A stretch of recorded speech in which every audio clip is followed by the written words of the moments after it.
මාදාබර මිත්‍ර මිත්‍රයෝ ඔබ සැමට ප්‍රීතිමත් දවසක් ප්‍රාර්ථනා කරනවා. ශුද්ධ සබත් දවසක් ප්‍රාර්ථනා කරනවා. අපි අද දවසෙත් එකතු වෙලා සිටිනවා ශුද්ධ ලීවිලි ඉගෙන ගන්නට. දැන් ඔබට මේ තිරය දකිනකොටම ඔබට දැනෙන දෙයක් තමයි අපි ඉගෙන ගන්නට යනව මාතෘකාව. ඒ නිසා අපි කෙලින්ම මේ පණිවිඩයට යන්නට යනවා. ඊට පෙර සුද්ධාත්ම මඟ පෙන්වීම ඉල්ලන්නට අවශ්‍යයි. උන්වහන්සේගෙන් ඒ බලය ලබන්නට අවශ්‍යයි. සියල්ල එල්දරව් කරන්නේ උන්වහන්සේ. සීල සත්‍ය කරා මඟ පෙන්වන්නේ උන්වහන්සේ. ඒ නිසා අපේ ජීවිත අපි උන්වහන්සේට බාර කරමු. උන්වහන්සේ පොළොවත් මාව පාලනය කරන්නා සවදවසේ ස්වාමී වහන්සේ කාර්ය දෙවියන්ගේ වහන්සේගේ නාමයට ගෞරවවත් ප්‍රශංසාවත් වේවා. පියන්නේ වහන්සේ මේ අපි ජීවත් වෙන අවසාන කාලයේ මුලා නොවි මිත්‍යාවෙන් දුරස් වී ඔබ වහන්සේට විශ්වාසවන්තව ජීවත් වෙන්න ඒ සීල සත්‍යතාවය සීල ආලෝකය ඔබ වහන්සේ අපරිශුද්ධ ලීවිල තුළ දී තිබෙනවා. ඒ නිසා ඔබ වහන්සේගෙන් අපි දැන් බලය ඉල්ලනවා. ශුද්ධාත්ම බලෙන් පූර්ණවත් කරලා පියන්නේ ඔබ වහන්සේ අපට මේ සුදු සත්‍යතාවය තේරුම් ගන්නට උදව් කරන්න.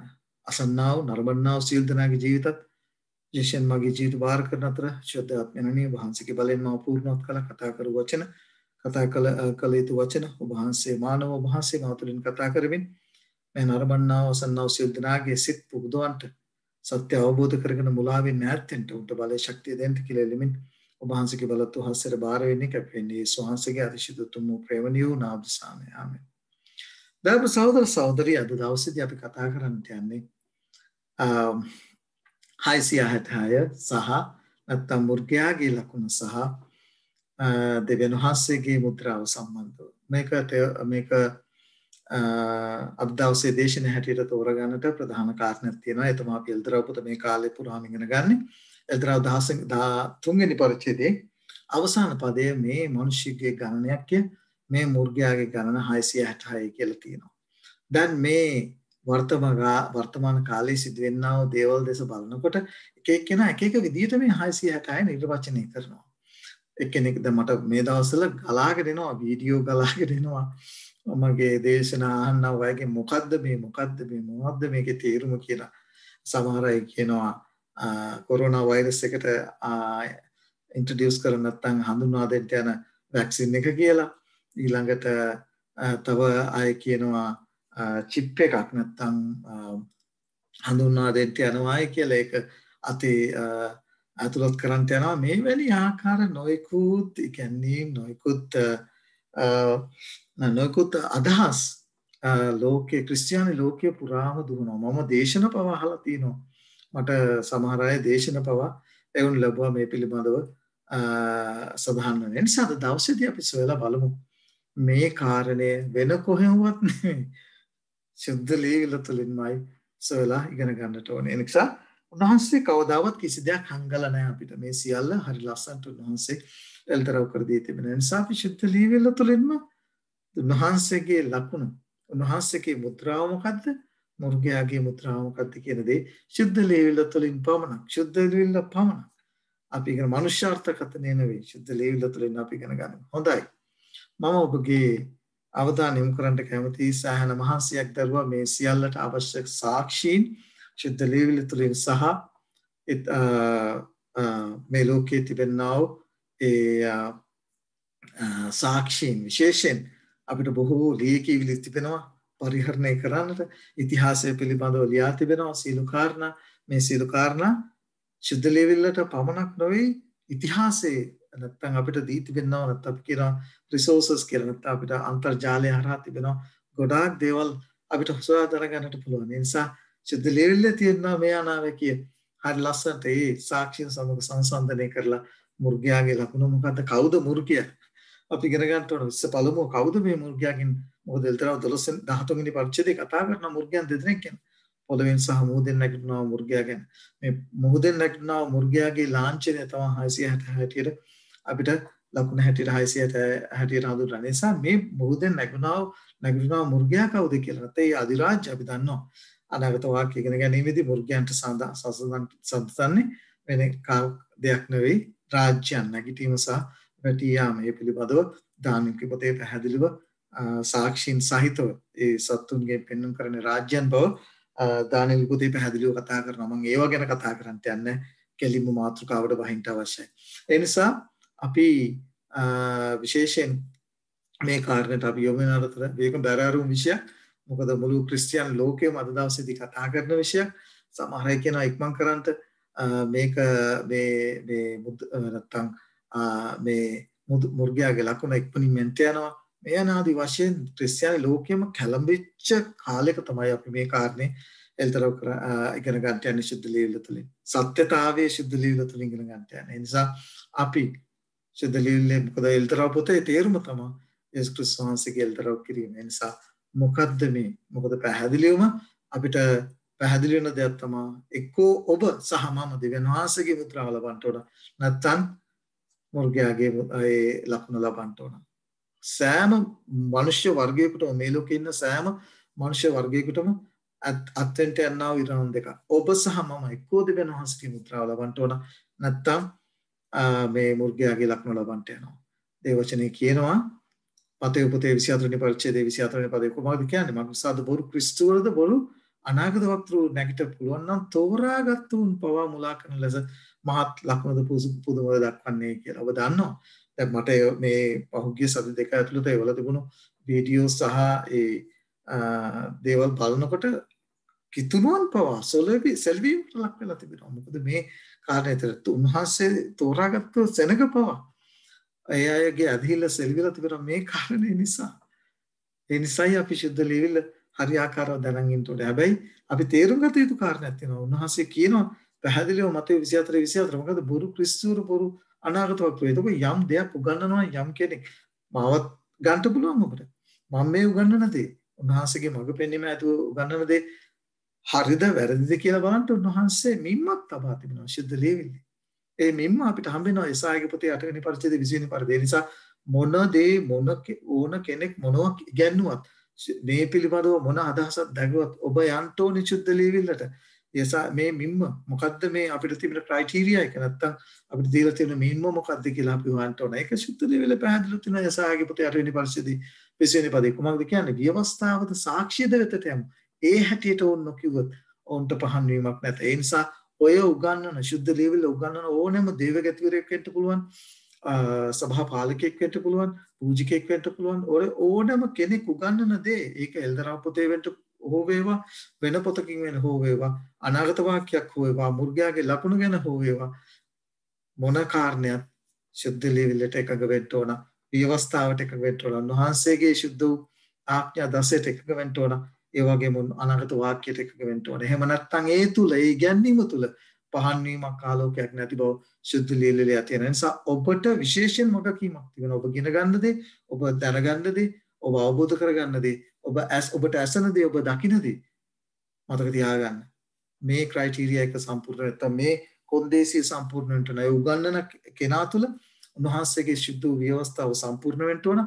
සාක්ෂිය නම් දේවචනේ කියනවා එල්දරා පොතේ අනාගත වාක්‍යයේ ආත්මය මේ කාරණා දෙක සම්පූර්ණ වුණොත් විතරයි ඒ උගන්වන දේ තුළ ආලෝකය තිබෙන්නේ. අමතක කරන්න එපා මේ කාරණේ. අපි යනවා ඊළඟ පදයට. මෙතන පැහැදිලිව කියලා එල්දරා 7 වෙනි පරිච්ඡේදයේ 1 සිට 3 දක්වා මොකද කියන්නේ? දැන් අපි එනවා මේ මුද්‍රාව හඳුනා ගන්නට. දෙවියන් වහන්සේගේ මුද්‍රාව අපි හඳුනා ගන්නවා. මෙතන එල්දරා පොතේ 7 වෙනි පරිච්ඡේදයේ 2 සිට 3 දක්වා මොකද කියන්නේ? තවත් දේවදූතේ ජීවමාන දෙවියන් වහන්සේගේ මුද්‍රාව අරගෙන. දෙවියන් වහන්සේටත් ලකුණක් තිබෙනවා. දෙවියන් වහන්සේටත් මුද්‍රාවක් තිබෙනවා. නැගෙනහිර දිශාවෙන් එන ආදිට මොහොත ගොඩටත් මොහොතට අනුතුරු කරන්ට බලයලත් දේවදූතයන් 7 දෙනාට සමායන 4 දෙනාට මහ ශබ්දයකින් හඬගසා අපේ දෙවියන් වහන්සේගේ මෙහෙකරුවන්ගේ නලල් වල මුද්‍රා තබනතුරු ගොඩටත් මොහොතටත් ගස් වලටත් අනුතුරු කරන්ට එපායි කියලා කෑගාලා කියනවා. මේ දේවදූතයන් 4 දෙනාට අපි දන්නවා ඒ සුලං සතර අල්ලන්නේ නැත්තම් මේ ලෝකෙට එට තිබෙන මේ විපත්ති මහා වසංගත ඒ දේවදූතයන් අල්ලගෙන ඉන්නවා උන්වහන්සේගේ දරුවන්ගේ නලල් වල මුද්‍රා තබනතුරු. එහෙනම් ඔබට පේනවා මෙතන ලාංඡන දෙකක් තිබෙනවා. එකක් දෙවියන් වහන්සේගේ මුද්‍රාව සහ මුර්ගයාගේ ලකුණ, විරුද්ධකාරයාගේ ලකුණ. ඒ නිසා ඔබ අද මේ පාඩම අවසානයේදී ඔබ තීරණය කරන්න ඕන ඔබ කාගේ මුද්‍රාවද ලබන්නේ. දෙවියන් වහන්සේගේ මුද්‍රාව ලැබුවොත් ඔබට ගැලවීම නැත්තම් ඒ නපුරාගේ නැත්තම් ඒ මුර්ගයාගේ අපි හඳුනගමු මුද්‍රේ මුර්ගයා කවුද කියලා. ශුද්ධ ලියවිල තුලින් සහ දැනට ඔබට මට පරිහරණය කරන්න තිබෙනා වූ ඒ ලිපි තුලින් කවුද මුර්ගයා කියලා අපි හඳුනගමු. සහ ඔහුගේ ලකුණ මොකක්ද කියලා අපි හඳුනගමු. ඒ නිසා පැහැදිලිව කියනවා දෙවියන් වහන්සේගේ සෙනගව දැන් මුද්‍රා කරගෙන යනවා. ඒ නිසා අපි දන්නවා මේ මුද්‍රාව ඔබත් මමත් ලබන්න ඕනේ. එහෙම නැතුව ගියොත් ඔබට අයිති වෙන්නේ මුර්ගයාගේ ලකුණ උරුම කරගන්න. ඒ නිසා අපි මේ දේ පැහැදිලි කරගන්නවා. දැන් ඔබට පැහැදිලි ඇති දෙවියන් වහන්සේට මුද්‍රාවක් තිබෙනවා. සාතන්ටත් නැත්තම් අපි දන්නවා ඒක ලැබෙන්නේ එහෙන් තමයි ඉහලින් තමයි මුර්ගයාටත් ලකුණක් තිබෙනවා. අපි යන් ඊළඟ බයිබල් පාඩේට. දැන් විශේෂයෙන් යම් කෙනෙක් ඇවිල්ලා ඔබට කිව්වොත් මම ඔබගේ නළලේ මුද්‍රාවක් තබන්න යනවායි කියලා. දැන් මේකනේ යන කතාව මේකනේ යන්නේ. එක එක්කෙනාගේ අත්වල චිප් එකක් දාන්න යනවාය. දැන් මේ යනාදී වශයෙන් නොයිකුත් කතාව විශේෂයෙන් ස්වීඩන් වල මේ මයික්‍රොචිප් එක ගැන කතා වෙනවා. එතකොට යුරෝප් රටවල දැන් මම ඉන්න රටෙත් පවා මේ චිප් එක ගැන කතා වෙනවා. අපි හොයලා බලන්න මේකද මේ 666. දේව වචනේ කතා කරන්නේ මේ කාරණේ ගැනද? එතකොට අපි විශේෂයෙන් අද මේ පාඩම කතා කරන්නේ මොන ලකුණක් ගැනද? මේක අපි එක දෙයක් මතක තියාගන්න ඕන ගැලවීමේ සලකුණ. උන්වහන්සේ කියනවා උන්වහන්සේගේ සෙනගේ නළල මුද්‍රා තබන තුරු ඒ වසංගත එවන්ට එපායි කියලා එල්දරා පොතේ සඳහන් නැහැ. ඒ නිසා මේක ගැලවීමේ සලකුණ. එහෙම නැතුව මේ මයික්‍රොචිප් එකක් නෙවෙයි. අපි මේ සොයාගනිමු. ඊට පස්සේ කියන නළලේ දෙවියන්වහන්සේගේ මුද්‍රාව අනිත් එක විනාශයේ ලකුණ. ඒ නිසා විනාශී ලකුණ මොකක්ද කියලා අපි සුද්ධ ලියවිලෙන්න තෝරගමු. ඒක පච්චයක්ද නැත්නම් ඒක අපි කියනවා බාකෝඩ් එකක්ද නැත්නම් ඒක පරිගණක චිප් එකක්ද නැත්නම් කොරෝනා වෛරස් එකට නිෂ්පාදනය කරන වැක්සින් එකක්ද? එතකොට මේ ආදී වශයෙන් තියෙනා වූ ක්‍රිස්තියානි ලෝකයේ තුල තිබෙනා මේ මත මතාන්තර අද දවසේදී දුරු කරගනිමු. එතනව 7 වෙනි පරිච්ඡේදයේ පැහැදිලිව කතා කරන කාරණය තමයි උන්වහන්සේගේ දරුවන්ගේ නළල් වල මුද්‍රා තබ්බුවට පස්සේ තමයි මේ දේවදූතයන් 4 දෙනා මේ මහත් වූ වසංගත මේ පොළොවට එන්න අරින යන්නේ. ඒ නිසා අපි දැන් මේ අර්ථ නිරූපණය නැත්තම් මේ කාරණේ අපි විවෘත කර ගන්න ඕන. එහෙනම් දෙවියන් වහන්සේගෙට මුද්‍රාවක් තිබෙනවා නැත්තම් මුර්ගයාට ලකුණක් තිබෙනවා. ඒ දේ අපි දැන් පැහැදිලි කරගනිමු. දැන් ඔබ මේ පළමු මේ මුද්‍රාව පළමු සලකුණ අපි සොයන්න ඕන සිද්ධ ලියවිල්ලෙන්. සියලු බයිබල් පාඩ ඔබට මේ PowerPoint presentation එකේ දීලා තියෙනවා. අපි යන්න ඕන උත්පත්ති පොතට. බලන්න හැමදේම සුද්ධ ලියවිල්ලේ සඳහන් වෙනවා.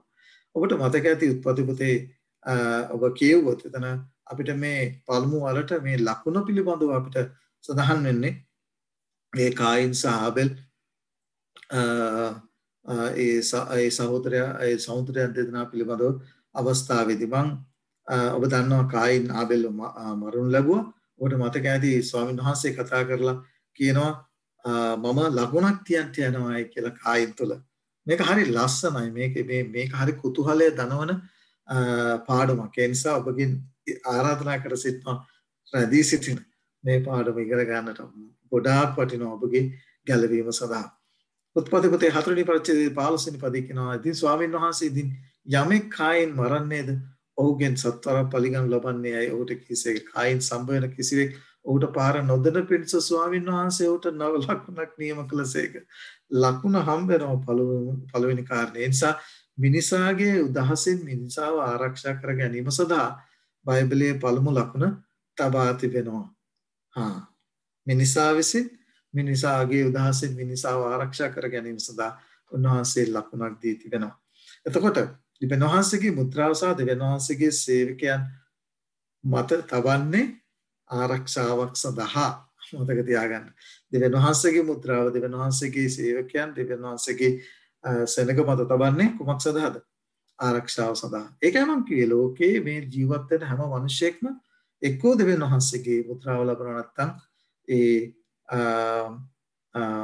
මුර්ගයාගේ ලකුණ ලබනවා. ඒ නිසා ඔබ මම තීරණය කරන්න ඕන එක්කෝ මිනිසා විසින් නිර්මාණය කරන ලද නැත්නම් අපි දන්නවා මුර්ගයාගෙන් සදාන් කරන රාජ්‍යයක් විසින් ඒ රාජ්‍යයට අදාළ මුද්‍රාව ඔබ නැත්නම් ඒ සලකුණ ඔබ ලබනවාද? දෙවියන් වහන්සේගේ මුද්‍රාව ලබා දෙවියන් වහන්සේ පොරොන්දු වෙලා තිබෙන ඒ ආරක්ෂා ස්ථානයට ඔබ ඒ තුල ජීවත් වෙනවද කියන කාරණේ. දැන් ඔබට මතක ඇති දැන් අපි යමු තව පොඩ්ඩක් ඉස්සරහට යමු. අපිට හම්බ වෙනවා ඊජිප්තුව නැත්තම් මිස්ර දේශයේ. ඔබට මතක ඇති මිස්ර දේශයේදී මිස්ර දේශයේ විනිශ්චයට පැමුණා. මොකද ඔබට මතක ඇති ඊශ්‍රායල් සෙනගගේ ගැලවීම. මේ සියල්ල ලියා තිබෙන්නේ කාලවල කෙලවර සිටින ඔබටත් මටත් ගැලවීම පිණිස. මතක තියාගන්න ශුද්ධ ලියවිල්ලේ එහෙමයි සඳහන් වෙන්නේ. මේ සියල්ල ලියා තිබෙන්නේ කාලවල කෙලවර සිටින ඔබගේවත් මටත් ගැලවෙන පිණිස. බලන්න. ඔබට මතක ඇති විනිශ්චයේ දූතයා ඊජිප්තුව හරහා ගමන් කළා. එතකොට මොකද වුනේ? ඔබට මතක ඇති ලකුණක් තියන්ට කිව්වා. මොසස්ට කිව්වා ලකුණක් තියන්ට කියලා. මොකද්ද ඒ ලකුණ? ඔබ දන්නවා බැටළුව වගේ ලේ කොහෙද උළුස්සේ ගාන්ටේ කියලා කිව්වා. එතකොට ඒ උළුස්සේ තිබුණා වූ ඒ නිවස සිටි අය පමණයි නැත්තම් ඒ ලේ උළුස්සේ ලේ තවරලා තිබුණා වූ නිවස සිටියා වූ කුළුදුල පමණයි බේරුනේ. අනිත් සියලු දෙනාම මරණයටපත් වෙන මතක තියාගන්න. ගැලවුනේ දෙවියන් වහන්සේගේ ලකුණ දරපු අය පමණයි. ආදර්ශය දීලා තිබුණා මිස්ර දේශයේදී. ඒ ගැලවීම නැත්තම් මිස්ර දේශයෙන් පාපේ වහල් බවින් ගැලවීම ලබාගෙන ආව අවස්ථාව. ඒක උන්වහන්සේ අපිට ආදර්ශයක් කර දී තිබෙනවා. බලන්න කොච්චර ලස්සනට ඒදී ඔබටත් මටත් සමාන්තරව දීලා තිබෙනවද කියලා. ඒ සෙනඟ පාපේ නැත්තම් වහල් බවින් නිදහස ගෙනෙනකොට එයාට ගැලවීම පිණිස ලකුණක් දුන්නා. අවවත් උන්වහන්සේ අරගෙන යනවා. ඒ අරගෙන යන්ට පෙර උන්වහන්සේ ඔබටත් මටත් ගැලවෙන පිණිස උන්වහන්සේ ඔබවත් මවත් මුද්‍රා කරන්නට යනවා. හරි ලස්සනයි මේ කතා. නැත්නම් මේ සිද්ධිය නැත්නම් ඉදිරියට සිද්ධ වෙන්න යනා වූ කාරණා ඊටමත් අලංකාර ලෙස සිද්ධ වෙන්න යනවා. භයානක ලෙස සිද්ධ වෙන්න යනවා. ඒ නිසා අපි සූදානම් වෙන්නට ඕන. ඒ සියල්ල උන්වහන්සේ එල්දරව් කර දී තිබෙනවා. ඔබට එසකියල්ගේ පොතට අපි යන්න දැන් ටික අපි යනවා. අපි ජීවත් වෙන කාලේ මුද්‍රාව පිළිබඳව සාකච්ඡා කරන්නත් අපි අඳුරගත්ත උත්පත්ති පොතේ ලැබපු මුද්‍රාව ඊළඟට අපි ඉගෙන ගත්තා මේ මිස්ර දේශයේදී දෙවියන් වහන්සේගේ සෙනගව ආරක්ෂා කරන්නට ගලවන්නට උන්වහන්සේ දුන්නා මුද්‍රාව පිළිබඳව දැන් අපි එනවා එසකියල්ගේ පොතේ ඔබට මතක ඇති 9 වෙනි පරිච්ඡේදයේ 4 වෙනි පදයේ කියවනකොට උන්වහන්සේ කතා කරලා කියනවා ගිහිල්ලා මුළු නුරේ එන ජෙරුසලම් මුල්ලේ ගොස් ඒ තුල කෙරෙන සියලු පිළිකුල්කම් ගැන සුසුම්ලා කෙඳිරි ගන්න මිනිසයන්ගේ නලල් වල ලකුණක් කරන්ටේ කියලා එසකියල්ගේ පොතේ 9 වෙනි පරිච්ඡේදයේ 4 වෙනි පදයේ කතා කරනවා. මොකද්ද මේකෙන් අදහස් කරන්නේ? ඔබට මතක ඇති නැවත වාරයක් ඔබගේ අවධානය යොමු කරන්න කැමති වසංගතවලදී උන්වහන්සේ ගේ පැමිණීමට පෙර ඒ එල්තරව පොතේ සඳහන් වන ඒ අවසාන දේවල් වලින් ආරක්ෂා කරගන්නේ දෙවියන් වහන්සේගේ ලකුණු දරන අය පමණයි. ඒ නිසා ගැලවුනේ දෙවියන් වහන්සේ විසින් ලකුණු කරන අයද පමණයි. එදා ඊජිප්තු දේශයේ, මිස්ර දේශයේ ඒ වගේම තමයි උන්වහන්සේගේ පැමිණීමට පෙර ගැලවෙන්නේ උන්වහන්සේගේ මුද්‍රාව ලබන අය පමණයි. ඒ නිසා මෙතන අපි තේරුම් ගන්නට ඕන කාරණයක් තමයි එසේකේල්ගේ පොතේ 9 වෙනි පරිච්ඡේදයේ 4 වෙනි පදයේ කතා කරන්නේ කොහොමද? ඒ නදස් කරන්නේ කොහොමද? උන්වහන්සේට පක්ෂපාත වන අයගේ නලලේ ලකුණක් තැබීම. මේක ඇත්තටම මේ සංකේතයක් නොවි. අපි මේ පිළිබඳව ශුද්ධ ලියවිලි ඉගෙන ගන්නවා. මොකද්ද මේ නලලේ ලකුණක් තැබීම නැත්නම් මුද්‍රාව ලැබීම? අති මුද්‍රා නැත්නම් මේ ලකුණ ලැබීම කියන කාරණේ ශුද්ධ ලියවිලි බයිබල් පාඨවලින්ම අපි තේරුම් කරගනිමු. දැන් ඔබට පේනවා එතන කියන්නේ නුවර මුළුල්ලේ එනම් යෙරුසලම් මුළුල්ලේ ගොස් ඒ තුල කෙරෙන සීල පිළිකුල්කම් ගැන මනස්ථාපනය වෙන්නා වූ සෙනගව තමන්ගේ පව් ගැන මනස්ථාපනය වෙන්නා වූ සෙනගව මුද්‍රා කරන්ටේ කියලා කියනවා. එතකොට තමන්ගේ පව් ගැන පසුතැවිලි වෙනවා, තමන්ගේ පව් කියා දෙනවා, සුද්ධකම සොයනවා, පාපය ප්‍රතික්ෂේප කරනවා. ඊළඟට ඒ අයව මොකද කරන්න කියන්නේ? ඊළඟ ඒ අයව ලකුණු කරන්ට නැත්තම් නලලු ලකුණු දාන්ටේ කියලා ලකුණු කරන්ටේ කියලා එසකියල්ගේ පොතේ අපිට මේ පණිවිඩය හම්බ වෙනවා. දැන් අපිට පේනවා අපි ළඟට එනවා අපේ කාලයට. ඊළඟට දැන් මේකේ තියෙන භයානකකම තමයි මේක. මේ බයිබල් පාඩ එසකියල් පොතේ 9 වෙනි පරිච්ඡේදයේ 5 සහ 6 කියන්නේ මේ ලකුණ පටන් ගන්න මුද්‍රාව පටන් ගන්න කොහින් කියලාද? එසකියල්ගේ පොතේ 9 වෙනි පරිච්ඡේදයේ 5 වෙනි පදේ සහ 6 කියන කොමක්ද? මගේ සුද්ධස්ථානයෙන් පටන්ගෙන එතකොට මුද්‍රා කිරීම පටන් ගන්නෙ කොහෙන්ද? සුද්ධස්ථානයෙන් නැත්නම් උන්වහන්සේගේ ගෘහයෙන්. මේක හරිය ලස්සනට විස්තර කරනවා පාවුල්තුමා.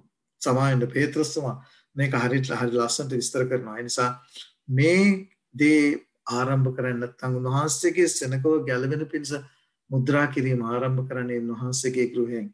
උන්වහන්සේගේ ස්වභාවයෙන්. පැහැදිලිව පේත්‍රස්ගේ පොතේ පළවෙනි හතරවෙනි පරිච්ඡේදයේ මට මෙතන පදේ සදාන් කරන්න සදාන් වෙලා නැහැ. එක පේත්‍රස්ගේ පොතේ හතරවෙනි පරිච්ඡේදයේ අපිට හම්බ වෙනවා. මොකද කියන්නේ මග්නසල් දෙවියන් වහන්සේගේ ගෘහයේ සිට විනිශ්චය පටන් ගන්නා කාලය පැමිණ තිබේ. එය පළමු කොට අප ළඟට සිට පටන් ගත්තොත් දෙවියන් වහන්සේගේ සුභාරංචියට කීකරු නොවන්නන්ගේ අන්තිමේ කුමක් වේද? මායිකයි කිව්වේ.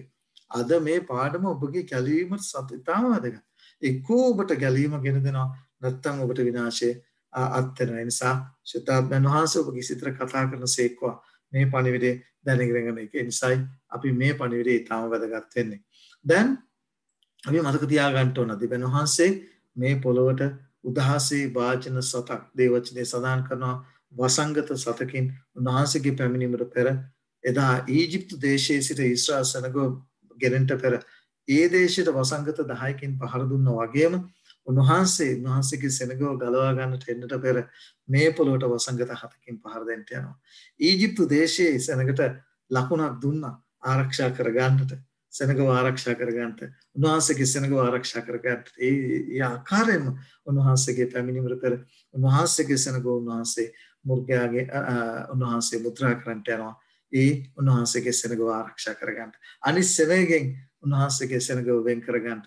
ඒ නිසා අමතක කරන්න එපා. එක්කෝ ඔබ දෙවියන් වහන්සේගේ මුද්‍රාව ලබනවා නැත්නම් ඔබ මුර්ගයාගේ ලකුණු ලබන බව අමතක කරන්න එපා. සමහර අය ජීවිතේට බය නිසා උන්වහන්සේගේ දැනට උන්වහන්සේගේ මුද්‍රාව ලබනවා. නමුත් මොකද වෙන්නේ? මේ මහත් වූ පරීක්ෂණ පැයට ආපුවම ලෝකයෙන් එන්නව පීඩා වලට නැත්නම් ඒ මුර්ගයාගේ ලකුණු මුර්ගයා බලයෙන් යුක්තව බල කරන්ට යනවා. ලෝක වැසියන්ට ඒ ලකුණු ලබන්ට.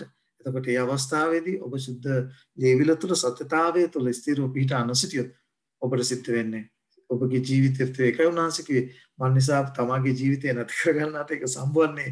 නමුත් තමාගේ ජීවිතේ බය නිසා උන්වහන්සේව අතහරින කෙනාට ඒක නැතිවන්නේ කියලා. ඒවා අපි සුද්ධ ලියා තිබෙන දේවල්.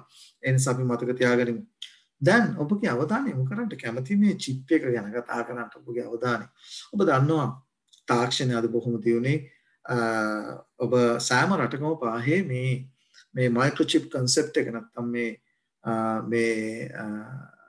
මේ දේ මුළු ලෝකයේ පුරාම යන දෙයක්. ඒ තමයි සෑම රටකම ඒ රාජ්‍යයන් උත්සාහ කරනවා සියලු දෙනාගේ තොරතුරු සියලු සෑම පුද්ගලයෙක්ම තොරතුරු එක ස්ථානයක ගබඩා කරන්න. අපි කියනවා centralized database concept කියලා. මොකද මමත් පරිගණක විද්‍යාව පිළිබඳව කතිකාචාර්යෙක් හැටියට විශ්වවිද්‍යාලයක වැඩ කරන නිසා මම ඔබට මේ පිළිබඳව මේ ගැන කතා කරන්නේ නැහැ. එතකොට මේ කාරණය හැම රටකටම පොදුයි. ඒ රටේ පුළුවන් තරම් ඒ අයගේ වැඩ පහසු කර ගැනීම සඳහා ඒක ස්වීඩන් විතරක් නෙමෙයි සෑම යුරෝපියන් රටකම ඒ විතරක් නෙමෙයි මුළු ලෝකෙ පුරා මම ඒ ප්‍රවෘත්ති බලන නිසා ලංකාවෙත් ලබන අවුරුද්දේ මේ centralized database concept එක නැත්තම් මේ සියලු තොරතුරු එක තැනකට එක database එකකට ගබඩා කිරීමේ ක්‍රමවේදය ගේන්න යනවා තාක්ෂණයත් එක්ක. එතකොට මේක තාක්ෂණයත් එක්ක සිදුවෙන දෙයක්. තමන්ගේ තොරතුරු එක තැනකට ගබඩා කරන් ඒක එක පැත්තකින් බලපාන්න පුළුවන් මේ අවසාන කාලයේදී මොකද ඔබ කොහෙද කියන දේ ඔබ හඳුනා ගන්නට ක්ෂණිකව හැකියාවක් තිබෙනවා.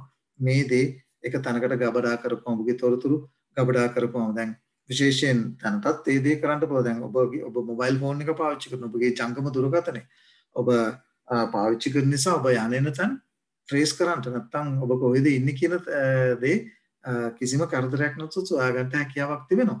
මොකද ඒ පහසුකම ඒ ඔබගේ ෆෝන් එක නැත්නම් ඔබගේ ජංගම දුරකථනයට ලැබිලා තියෙන නිසා මේ සියලු දේවල් අපි කියනවා විනිවිද පෙනෙන ආකාරයට ඕනම කෙනෙකුට ඔබ ඉන්නේ කොහෙද කියන කාරණය සොයාගන්න හැකියාවක් තිබෙනවා. මේක තාක්ෂණයත් එක්ක සිදුවෙන දෙයක්. ඒව නැතු ඒ දේ මේ එල්දරව් 13 පරිච්ඡේදයට අදාළ නොවන බව අපි තේරුම් ගන්න ඕන. දැන් මේ සුද්ධ ලියවිල්ලෙන් අපි මේක තේරුම් කරගනිමු. දැන් අපි පළවෙනි කාරණය තමයි එල්දරව් 13 වෙනි පරිච්ඡේදයේ මේ මුර්ගයා කවුද කියලා හඳුනා ගන්න ඕන මුර්ගයාගේ ලකුණට ඉගෙන ගන්නට පෙර. ඒ නිසා අපි යන් අපේ මුර්ගයා කවුද කියලා හඳුනා ගන්න. ඔබ එල්දරව් 13 වෙනි පරිච්ඡේදයේ මං කියවනේ මුර්ගයන් දෙදෙනෙක් ගැන කතා කරනවා පොළොවෙන් මතුවුණු මුර්ගයා සහ මුහුදෙන් මතුවුණු. දැන් ඉස්සෙල්ලාම කතා කරන්නේ මුහුදෙන් මතුවුණු මුර්ගයා ගැන. නැත්තම් අපි ඒ ගැන විශේෂයෙන් අපි ඉගෙන ගත්ත එල්දරව් 13 වෙනි පරිච්ඡේදය ඉගෙන ගන්නකොට මේ මුහුදෙන් මතුවෙනා මුර්ගයා කවුද කියන කාරණේ. ඒ විතරක් නෙවෙයි සාක්ෂි සහිත ඉතිහාසයේ සාක්ෂි සහිතව අපි ඉගෙන ගත්තා. අපි තහවුරු කරගත්තා. ඒ සාක්ෂියන් තුලින් විශේෂිත දේශනයක් ඔබ ඉදිරියේ උන්වහන්සේගේ මඟ පෙන්වීම ඇතුව මම ඉදිරිපත් කරලා මේ සියලු සාක්ෂියන් සමතව ඒ කාලේ හිටියා වූ ඒ අයවලුන් කිව්වා වූ දේවල් අනුව එල්දරව් 13 වෙනි පරිච්ඡේදයේ පළවෙනි කොටස නැත්නම් ඒ මුහුදෙන් මතුවනා වර්ගයා ශුද්ධ ලිවිල බයිබල් පාඨ රාශියක් අරගෙන ඔබ ඉදිරියේ ඒ උන්වහන්සේගේ මඟ පෙන්වීම නැතුව ඔප්පු කළා.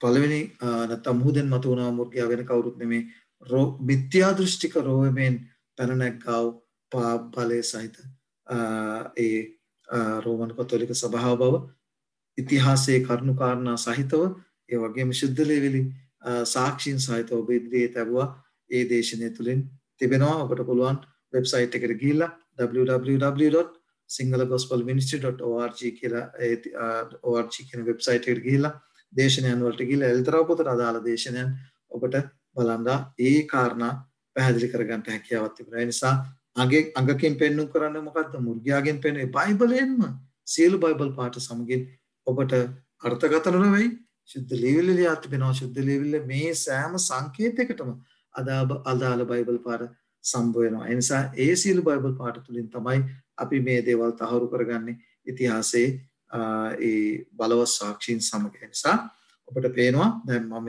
ඉදිරියේ තබා තිබෙනවා. ඔබ දන්නවා රෝම අධිරාජ්‍ය විශේෂයෙන් මේක එල්දරව් පොතේ විතරක් නෙමෙයි දානියෙල්ගේ පොතේ අපිට දෙවෙනි පරිච්ඡේදයේ ඊළඟට හත්වෙනි පරිච්ඡේදයේ අපිට මේ අධිරාජ්‍යයන්ගේ වැටීම සහ නැගීම ගැන කතා හම්බ වෙනවා. ඒ නිසා අංගවලින් පෙන්වු කරන්නේ ඒ රාජ්‍යයෙන් පැනනග්ගාව ප්‍රධාන රජවරුන් සහ පාලකයන් ඒ පිළිබඳව අපිට පැහැදිලිව හම්බ වෙන දෙයක්. අපි ඔබ දන්නවා එල්දරව් දානියෙල්ගේ පොතේ පැහැදිලිව කතා කරන භයානක මුර්ගයාගෙන් අන්තස්සයක් තිබුණායි කියලා. එතකොට අපි දන්නවා අංගවලින් පෙන්වු කරන්නේ කොහොමද? අපි දන්නවා ඉතිහාසයේ කරුණු කාරණා සොයනකොට රෝම අධිරාජ්‍ය රටවල් 10කට කැඩලා ගියා. දැන් මමත් ඉන්නේ එක රටක එංගලන්ත රටේ අවිල්ලා ඒ රාජ්‍යවල අතරින් එක රාජ්‍යයක්.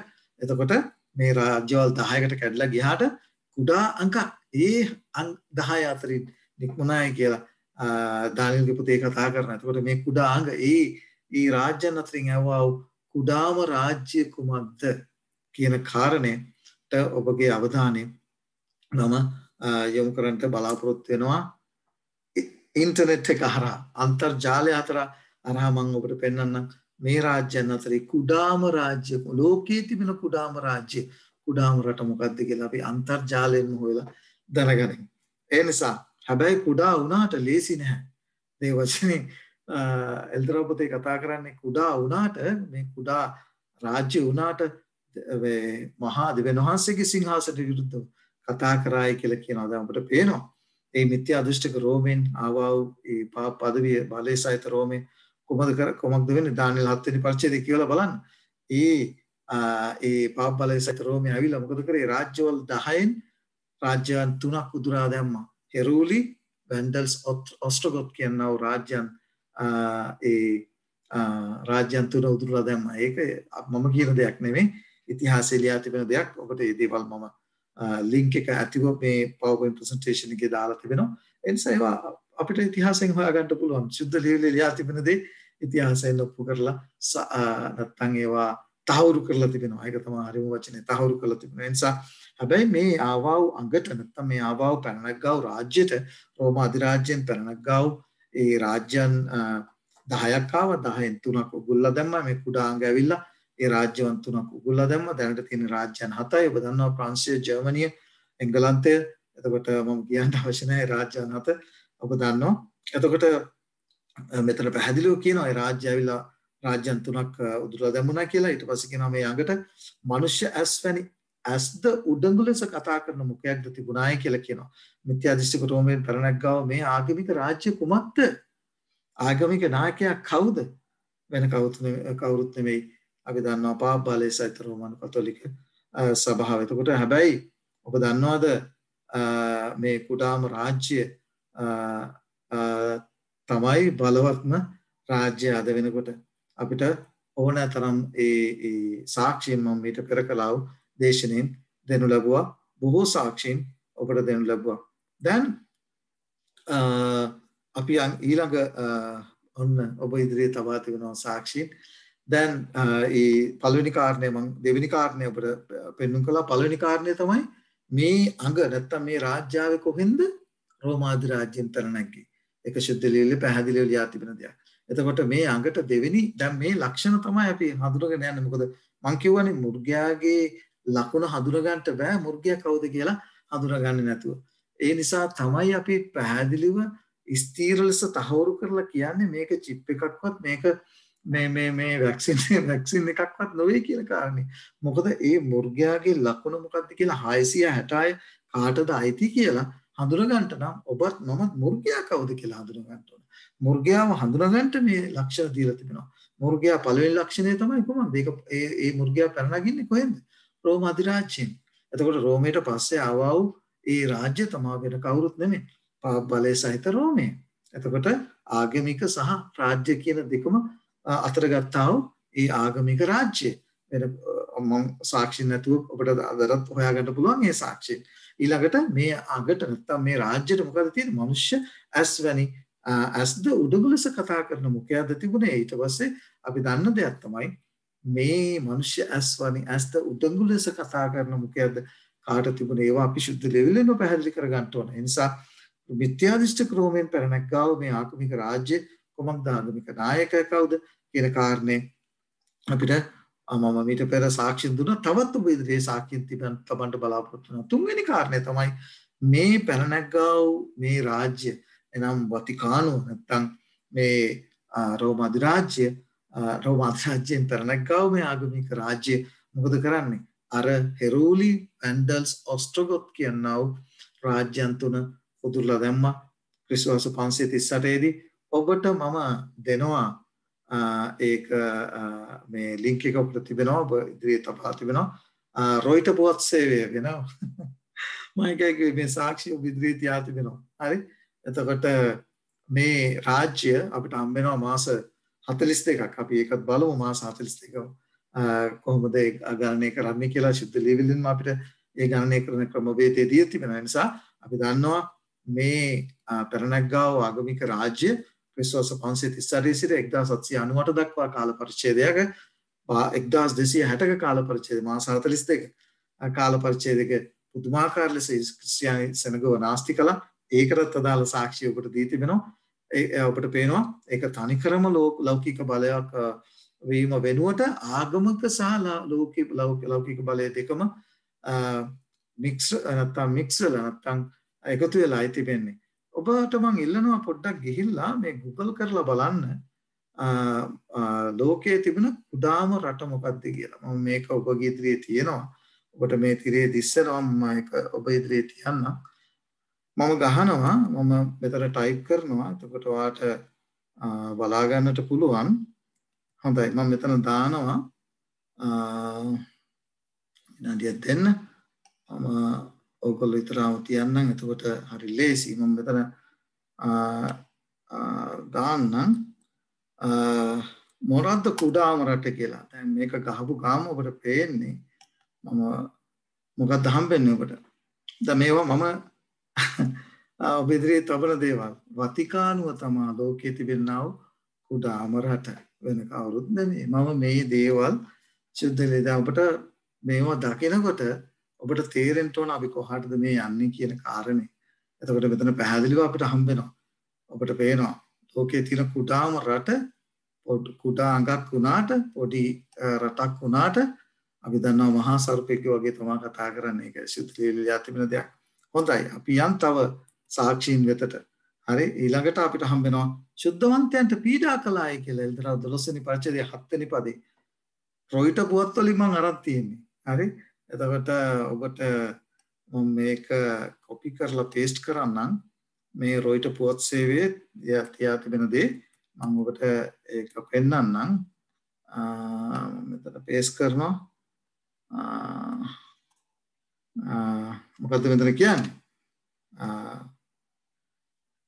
මොකද එතන කියන්නේ ඒ කාරණය මොකද්ද සුද්ධවන්තයන්ට පීඩා කිරීම.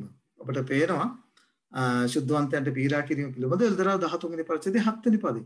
රොයිට පුවත් අපිට වාර්තා කරනවා මොකද්ද කරන්නේ? ඔබට මතක ඇති මං කිව්වා අවුරුදු මාස 42ක් සුද්ධවන්තයන්ට පීඩා කරන්න ඔහුට බලය ලැබුණායි කියලා. රොයිට පුවත් අපිට පෙන්눔 කරනවා දැන් ඉන්න පාප්තුමා පවා ඊට පෙර හිටියව පාප්තුමා පවා තමන් ක්‍රිස්තියානි සෙනගව මරපු ඒ කාරණය වෙනුවෙන් කුමක්ද? ඔවුන් පූජාව පවත්වලා ඒක පැහැදිලිව ඔබට හම්බ වෙනවා මේක කියවලා බලන්න. මේ ආටිකල් එක ඉංග්‍රීසි දන්න අයට හරි ලේසි මේවා සිංහලට මම පුළුවන් තරම් උත්සාහ කරනවා හැම දෙයක්ම ඔබට සිංහලට පරිවර්තනය කරලා දෙන්න. ඔබට පේනවා ඇති විශේෂිත පූජාවක් ඔවුන් පැවැත්වුම් කළා වූ මේ මහත් වූ ලේ වැගිරීමට නැත්නම් ක්‍රිස්තියානිසකව මිලියන ගණන් ඒ අය වද හිංසා පමුණුවලා ඒ අය මරණයට පත් කළා වූ ඒ කාරණය අපිට හම් වෙනවා. මේවා මම මේ දේවල් ඔබ ඉදිරියේ තබන්නේ මේවා දැනටත් ඔබට හොයාගන්න පුළුවන් නිසා. ඒ විතරක් නෙමෙයි ඔබට මේක අපිට හම් වෙනවා මේ රාජ්‍ය ආවේ ඔබට මතක ඇති. කොහෙන්ද ආවයි කියන්නේ මිත්‍යා දෘෂ්ටික රෝමයෙන් පැන නැග්ගේ. ඒකටත් ඔබට මම ඒ ලින්ක් එක දීලා තිබෙනවා. මම කාලය අවශ්‍ය නිසා මම මේවා අත්‍තරම ඔබ ඉදිරියේ තබා තිබෙනවා. යම් කෙනෙකුට මේ PowerPoint presentation එක අවශ්‍ය නම් මාව සම්බන්ධ වෙන්න. එතකොට මට පුළුවන් මේක දෙන්න. ඔබට මේ සියලු දේවල් මේ සියලු දේව වචනේ එල්දරව් 13 වෙනි පරිච්ඡේදයේ මේ මුර්ගයාව හඳුනා ගන්න අවශ්‍ය කරන සියල්ල දැනට අපිට අභිද්‍රේ තියෙන ලිපි වලින් ඔබට ලබා ගන්න හැකියාවක් තිබෙනවා. මේ ලිපි දෙක බලන්න මේ එල්දරව් පොතේ 13 වෙනි පරිච්ඡේදයේ 5 වෙනි පදේ කුමක්ද කියන්නේ? අහංකාර දේවල් දේවපාස කරන මුඛයක්ද ඌට දෙන ලද්දේ. ඊට පස්සේ කියනවා මාස 42ක් පවතිනට ඌට බලය දෙන ලද්දේ. ඔබ දන්නවා අපි අනාගත වාක්‍ය ගණනය කිරීමේදී කොහොමද ගණනය කරන්නේ කියලා කොහොමද? එස්කේල්ගේ පොතේ 8 වෙනි පරිච්ඡේදයේ 6 වෙනි පදේ, ගණන් කතාව පොතේ 14 වෙනි පරිච්ඡේදයේ 34 වෙනි පදේ, ඒ වගේම යේසුස් වහන්සේ ලූකා පොතේ 13 වෙනි පරිච්ඡේදයේ 32 වෙනි පදේ කියනවා අදත් හෙටත් අනිද්දත් මම ඒක හරි ලස්සනයි. මම මේක මීට පෙර මම අරන් තිබෙනවා. උන්වහන්සේ දවස අවුරුද්දට සමාන කරලා උන්වහන්සේගේ සේවය අවුරුදු 3මාර කාල පරිච්ඡේදය. ගිහිල්ලා ඒ හිවලට කියන්ති කියලා හරිද? හෙරෝත් කියන්ති කියලා. එතන කියනවා උන්වහන්සේ අදත් හෙටත් මම කාලය නිසා මම කියවන්නේ නැහැ. උන්වහන්සේ හරි ලස්සනට දවස් 3 නැත්නම් උන්වහන්සේගේ සේවය දවසක් සමානයි අවුරුද්ද සමාන කරලා හරි ලස්සනට උන්වහන්සේ විස්තර කරනවා. උන්වහන්සේගේ මොකෙන් උන්වහන්සේ පැවසුවා දවසක් සමානයි අවුරුද්දකට උන්වහන්සේ සමාන කරලා ඒ අවස්ථාවෙත් පෙන්වන්න කරා. විශේෂයෙන් ඔබ එසිකිල්ගේ පොතේ 4 වෙනි පරිච්ඡේදයේ 6 වෙනි පදේ, ගණන් කතාව පොතේ 14 වෙනි පරිච්ඡේදයේ 34 පද කියුවත් ඔබට පැහැදිලිව උන්වහන්සේ කියන ඔබ ගණනය කරනකොට දවසකට අවුරුද්දක් බැගින් ගණන් කරන්න තියෙයි කියලා. ඒ අනුව තමයි අපි මේ මාස 42 අපි ගණනය කරන්නේ. ඔබ දන්නවා යුදෙව් කැලෙන්ඩරයට අනුව තමයි අපි මේ දේ ගණන් කරන්නේ. ඔබ දන්නවා යුදෙව් කැලෙන්ඩරයට අනුව දවස් 30යි මාසෙට. ඒතකොට 30 වැඩි කිරීම 42 සමානයි දවස් 1260. දවසක් අවුරුද්දක් නම් අවුරුදු 1260. මේ අවුරුදු 1260 පටන් ගත්තේ මේ මුර්ගයා නැත්තම් මේ මුර්ගයාගෙන් සංකේතවත් කරන්නා වූ පාප බලය සහිත රෝමේ ක්‍රිස්තියානි අයට පීඩා කරන්න පටන් ගත්ත ක්‍රිස්තුවර්ෂ 538 දී සාක්ෂිය ඔබ ඉදිරියේ තිබිලා තබා තිබෙනවා. මෙන්න මේ සාක්ෂිය ඔබට පේනවා. එතකොට මේ සාක්ෂිය ඔබ ඒ ලින්ක් එකේ ගියොත් ඒක පැහැදිලිව කියනවා කොහොමද රෝමය ඒ ආගමික බලය සහ රාජ්‍ය බලය කාටද පාප්තුමාව බිෂප්වරයා පත් කරලා පාප්තුමාට පැවරුවේ කියලා. ඒ අවුරුද්දේ සිට 1798 වර්ෂයේ නැපෝලියන් බොනපාර්ට්ගේ බර්තිය කියන සෙම්පතිය එකලට හිටියාව පාප්තුමාව හිරඩාස්සට ගන්න තක්වාම කාල පරිච්ඡේදයේ අවුරුදු 1000 මාස 42 1660 කාල පරිච්ඡේදය තුල කලාව ඒ මහත් වූ ව්‍යසනය ඊළඟ ලින්ක් එකකින් ඔබට ලබා ගන්න පුළුවන්. ඒකයි මම කිව්වේ මේ සියල්ල ඔබට දීලා තිබෙන්නේ ඔබගේ ඇදහිල්ල ශක්තිමත් වන පිණිස, මුර්ගයාව හඳුනා ගන්න පිණිස. ඔබ මුර්ගයාව හරියට හඳුනාගත්තොත් ඔබට හරි පහසුයි මුර්ගයාගේ ලක්ෂණ හඳුනා ගන්නට. ඊට පස්සේ ඒ විතරක් නෙවෙයි ඔබට එල්දරා පොතේ 13 වෙනි පරිච්ඡේදයේ 6 වෙනි පදේ කුමක්ද කියන්නේ? ඒ පදේ කියනවා එකල වූ දෙවියන් වහන්සේට විරුද්ධව අපහාස කරන පිණිසද දෙවියන් වහන්සේගේ නාමයට සහ උන්වහන්සේගේ මණ්ඩපයට එනම් ස්වර්ගයේ වාසය කරනට අපහාස කරන පිණිසද මුඛ්‍යාරියේ. මතක තියාගන්න දෙවියන් වහන්සේට කරන අපහාසය කුමක්ද? දෙවියන් වහන්සේට කරන අපහාසය මාර්ගය පොතේ 2 වෙනි පරිච්ඡේදයේ 5 සිට හත දක්වා කියවලා බලන්න දේව අපහාසය කියන්නේ යේසුස් වහන්සේ මනුෂ්‍ය පුත්‍රයා හැටියට මිනිස්යන්ගේ පව්කමා කරනකොට එදා ඒ නායක පූජකයෝ ලියන්න ඇවිල්ලා කිව්කෝ දෙවියන් වහන්සේට අපහාස කරනවා මිනිස්සෙක් වුණොත් කොහොමද දෙවියන් පව්කමා කරන්නේ කියලා. මේක තමයි දේව අපහාසය. මිනිස්සුෙකුට බෑ පව්කමා කරන්න. ඒක දේව අපහාසයක්. එතකොට ඔබ දන්නවා දැන් කවුද මේ පව්කමා කරන්නේ? කාටද බලය අතට අරගෙන තියෙන පව්කමා කරන්නේ? ඔබ පැහැදිලිව දන්න දෙයක් මේක ප්‍රසිද්ධ රහසක්.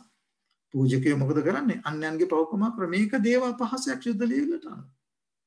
ඒකයි මෙතන කියන්නේ ඌ දෙවියන් වහන්සේට විරුද්ධව අපහාස කරන පිරිසද දෙවියන් වහන්සේගේ නාමයට සහ උන්වහන්සේගේ මණ්ඩපයටත් එනම් ස්වර්ගයේ වාසය කරනට අපහාස කරන පිරිසද මුඛාරියේ උන්වහන්සේගේ මණ්ඩපේ උන්වහන්සේ මොනවද කරන්නේ? අතිශුද්ධ ස්ථානමේ උන්වහන්සේ දැන් කරන්නා සේවයට ආදේශ කරලා මොනවද කරලා තියෙන්නේ? ශුද්ධවරයන් නොපත් කරලා ඒ ආරහා පියරණ වහන්සේ නමස්කාර කරන්නටේ කියලා අප නිසා යාඥා කරන්නටේ කියලා මනුෂ්‍යව දෙවියන් යේසුස් ක්‍රිස්තුස් වහන්සේ කරන සේවයෙන් ඈත් කරලා තිබෙනවා. මේක දේව අපහාසයක්. මතක තියාගන්න.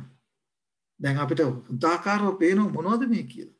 කවුද මේ එල්තරව 13 වෙනි පරිච්ඡේදයේ කතා කරන්නා වූ ඒ මුර්ගයාගෙන් පෙන්වු කරන්නා වූ බලය නැත්නම් රාජ්‍ය මොකද්ද කියනද? ඊට පස්සේ කියන මරණ තරමට උගේ හිස්වලින් එකට තුවාල වී තිබෙන්නක් මෙන් පෙනුනේය. නමුත් උගේ මරණීය තුවාලයේ සුවයේ මුළු ලෝකයා මුර්ගයා පස්සේ පුදුමව ගියෝය. මරණීය තුවාලයේ සුව වුණේ නැත්නම් මරණීය තුවාලයේ සිදු වුණු ආකාරය පොතෙන් අපිට මම ඔබට නැවත වාරයක් දීලා තිබෙනවා. මෙතන කියනවා මුළු ලෝකයා මුර්ගයා පස්සේ පුදුමව ගියෝය කියලා. ඔබට දැනගන්න ඕනද? ක්‍රිස්තියානි සභා කීපයක් මම මෙතන ඒ සිංහල පරිවර්තනයේ දාලා තියෙනවා. පාපතුමා සීල ක්‍රිස්තියානි සභාන් වල උත්තරීතර නායකයන් අතර එහෙමයි ලියා තිබෙන්නේ මේ ලින්ක් එකේ. බිෂප්වරුන්ගේ විශ්වවිද්‍යාලයේ ප්‍රධානියාද වේ. ඔබ මේ ලින්ක් එකේ ක්ලික් කරොත් ඔබට බලා ගන්න පුළුවන්. මම උත්සාහ කරනවා ඒදී ගන්න බලන්න මේක මම ඔබට ක්‍රිස්තියානි සභා කීයක් බලන්න මෙතන. ක්‍රිස්තියානි සභා කීයක් ඒ නායකයෙක්ද කියලා මේ සියලු ක්‍රිස්තියානි සභා එක සභාවක් කරනකොට අපි ඒ සභාව මොකක්ද කියලා අපි දැනගෙන ගමු ඉදිරියේදී. එතකොට එක සභාවක් කරනකොට අනිත් සියලුම ක්‍රිස්තියානි සභා ප්‍රොටෙස්ටන්ත සභා එතකොට අනිත් සියලුම සභා ඇන්ග්ලිකන් සභා රෙප්‍රමාද සභාවන් බොහෝ දෙනෙක් මොකද කාගේද නායකයා මෙතන ඔබට පෙන්නනවා. මම මෙතන පැහැදිලිව ලියා තිබෙනවා. ඔබට මෙතන තියෙනවා මේ තියෙන්නේ සුප්‍රීම් ලීඩර් කියලා සඳහන් වෙන්නේ. ඒතර ඉංග්‍රීසියෙන් මේ ලින්ක් එක ඔබට ගත්තොත් ඔබට හොයාගන්නට පුළුවන්. මෙන්න තියෙනවා. හරි මෙතන ඔබට පේනවා the pope is the supreme leader of the church.